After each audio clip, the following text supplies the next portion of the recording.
Yo, so this is the producer room, powered by producer culture. Got my boy who's just flown from Toronto to the UK, Adriano in the building. We're gonna get into this new Gunna record he got missing me off the last album, DS4. But bro, before that, can you tell me a little bit about your come up? And I'm also really interested about like your early days with like Ali Gatie, and I know the records that you did with him really helped him propel to that next level. So can you give us a bit of background around that? Yeah. Well, I started producing around in 2018, and I met Ali through a friend who I was in a producer duo at the time, and at the time, Ali was like brand new. I think he only had like a couple songs out, and he was just kind of getting started. And we all just linked up, and then I don't know, we immediately just clicked, and then we made these records, and then I don't know, just kind of like it worked because from the beginning, I was able to learn how to make songs versus like loops and beats, and I think that really helped with my career now. Um, yeah, we just I don't know how it just kind of worked. Like we understood each other's what we wanted, but like the sounds, like the vibe we wanted. We wanted to like be like a singer songwriter type stuff, like, and then as time went on, we were able to like figure each other more and kind of it almost became like automatic in the sense of like what we were looking for from each other, and I think it was just a great chemistry. And yeah, I don't know, all these songs with Ali, they happen within the first few months of me and him working together just solo, and Mhm. we just be able to click very well. And yeah. That's crazy because obviously, like the new record with Gunna is like a different world when you compare it to like the Ali Gatie music, because that is a lot more kind of playful, more kind of yeah. It's not like you're Gunna or like a Little Baby or a Kodak record. But how did you get yourself into like the frame of mind to be able to make that lane of music, or had you had experience in the past with that genre? Yeah. um I always say, like, I think drums is what dictates the genre. Hmm. And if you just listen to samples on their own, they really confuse the genre.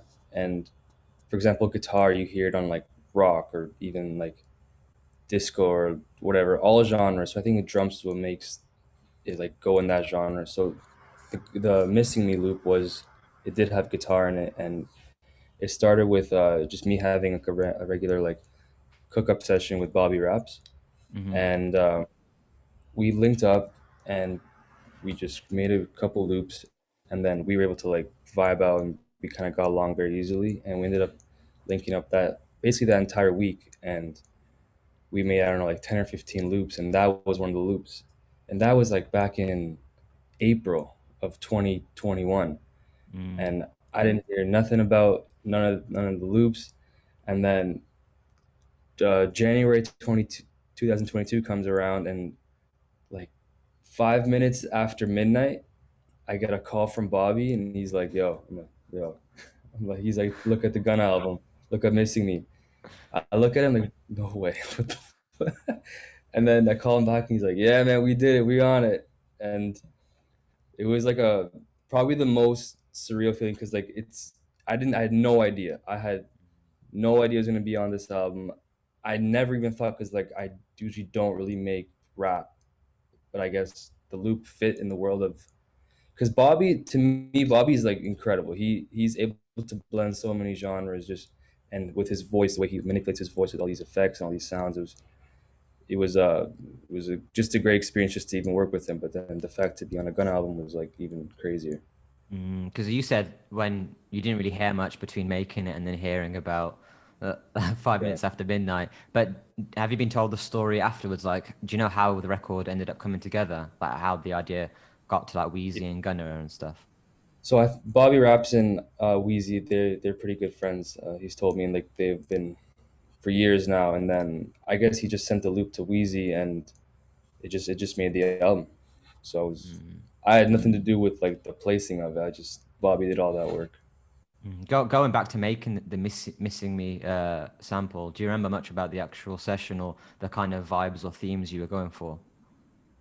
Um, we kind of just I came into the room with, I usually come in with like pre-made guitar loops that I like to save my the loops that the riffs that I feel are very, very strong, Hmm. and that was, and I felt like Bobby was a person that I can bring these like strong loops or like riffs to, and I played the riff for him, and he's like automatically just record, let's just do it, and then we were able to get 10 loops just by that process of not thinking about it. It just whatever Mm. comes to mind, just do it.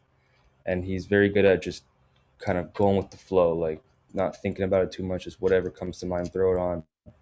And then if it's too much, you cut down. But we almost like overproduced just so that we have more options and we can cut back. And I think that type of mindset and that type of workflow is what you're able to create a productivity where you Hmm. create in a lump sum and then you cut back. And if you think about it too much, you spend too much time on it, then you get discouraged and then your momentum goes away and you just, yeah. Mm.